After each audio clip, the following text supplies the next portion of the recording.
Hello, back to my channels, to the Richie Reader, for my December wrap up. So I didn't read a whole lot in December, not gonna lie. I think it, I mean, actually I think I read more decently than I realized. Okay, so the, I read 12 magical New Year's resolution stories. This was actually I literally only had one book left to read, and I saw this on Kindle Unlimited when I was scrolling, and I was like, you know what, I literally needed, this was yesterday, this was like literally the last, I just needed one book to complete my, my, Goodreads goal, so I was like, you know what, fine, whatever, just to pass my Goodreads goal, because I was just one book away. It wasn't too bad, it was alright. I read, so these four I read in, well, more or less one sitting. They were all, or a couple sittings, but they were all pretty quick and easy reads. Dragons don't celebrate Passover. Griffins don't celebrate I'm sorry if I'm going to butcher some of these Jewish holidays. Shavuot. Vampires don't observe Shabbos. Werewolves don't celebrate Hanukkah. All by Michelle Franklin. And they were actually really interesting. I wasn't sure. I mean, I didn't think I was going to dislike them or anything when I went into them. That's what I don't do that. Like, if I plan to read a book, it's usually because I have some sort of interest in it. But I didn't expect to be as interested as I was reading it. First of all, some of these holidays I'd never heard of. And even the ones I had heard of, I didn't know a whole lot about, except for maybe Hanukkah. And it was just really interesting because I love learning about new things and new cultures and, and history.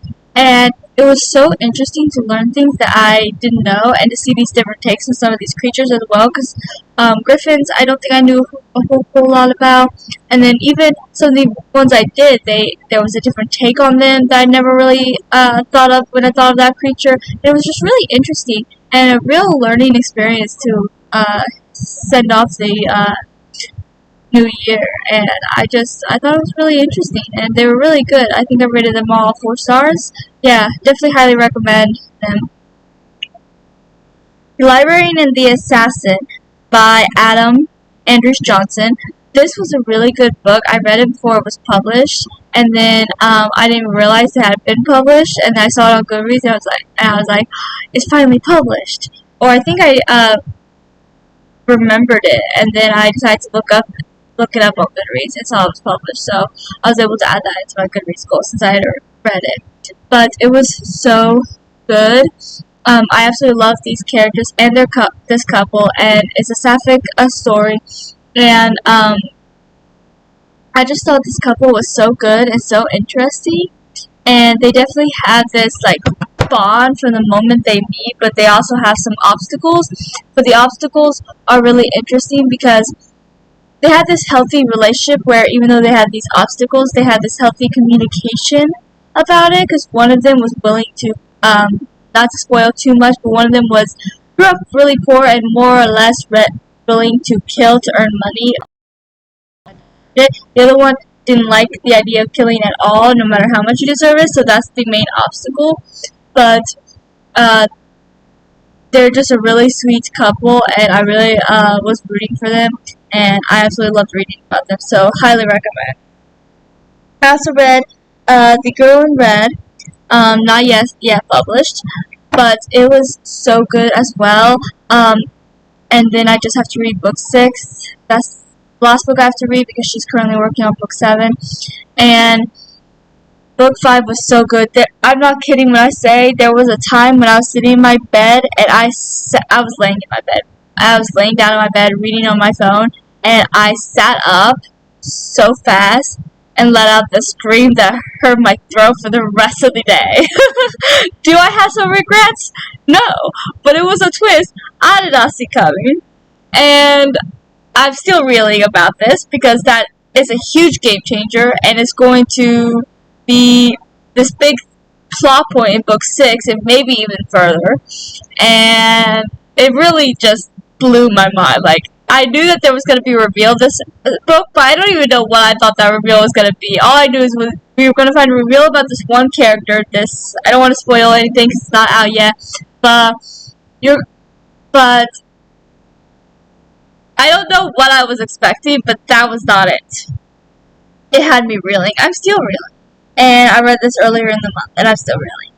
But it was really good.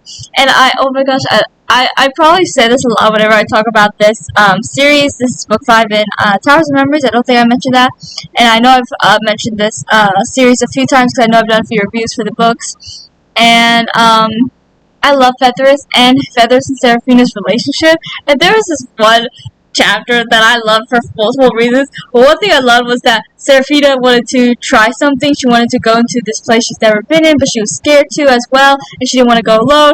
And she ended up asking Feathers, and I think it was just the way she asked him. She was like, "There's no one else I can." I don't remember her exact words, but she was like, "There's no one else I can imagine doing this with."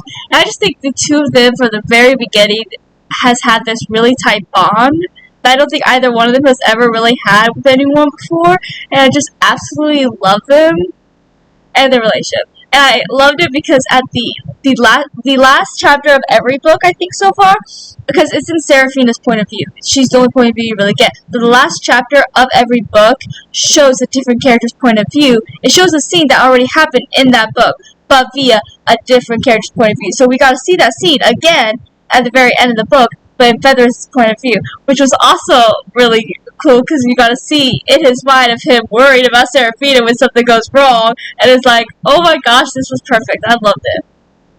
But yeah, huge fan of the series. So excited for book 6, which is definitely spoiler alert for my TBR video, but it's definitely going to be on my January TBR because I definitely want to read it soon, especially because she's been teasing about a scene that I'm terrified for, but I want to see it too, so I guess I will stop procrastinating and finally read it. I'm going to send her my therapy bills though, so, you know, she has that looking forward to her. Okay, anyways, moving on. And last book I'm going to talk to about in this video is A Dance of Blow. I can't speak today. A Dance of Bow and Blade by Ellie Lieberman. Oh my gosh, this book was so amazing. I absolutely loved it. So it has a sapphic ship. It's kind of a Robin Hood slash King Arthur sort of retelling, and it was really interesting. So, but it's a sapphic. So Art, who is the queen, is also the female version of Arthur in this scenario, and then there's Robin, who is a female version of Robin Hood, and they do not like each other at first because Robin's a thief, which Art hates, and Art is a queen, which Robin hates, but they also have this attraction towards each other that they're fighting for like at least half the book because they do not like each other. But then they end up going on this journey, not just the two of them, Robin's band of thieves as well as Art's some of her knights come with her, as well as two of her sisters, which and so they go on this journey, so they're forced to hang out. And Robin and Art aren't the only ones that like each other. The thieves don't like the knights, knights don't like the thieves. So there's a lot of fighting all the way around. But Robin and Art start to truly understand the other's point of view and why they are the way they are, why they do the things they do. And it was really interesting. I bet read this. It's not published yet, but I highly recommend it when it is, because oh my gosh, it's spoiler for when I make my best reads of 2025, but it's going to be a part of it. Oh my gosh, this book, I was obsessed, okay? Like, I was obsessed. And I love this couple, and I think the ending was also perfect. I don't want to spoil anything, so I won't say what the ending was, but I think the ending was a perfect way to keep the couple together without either one of them doing something that would make them unhappy. So it was the perfect ending for the ship as well for the characters. And I thought it was just truly perfect way to end this book and this couple. And I think any other way would have diminished one or both of the characters. And I think this was actually the perfect way of doing it.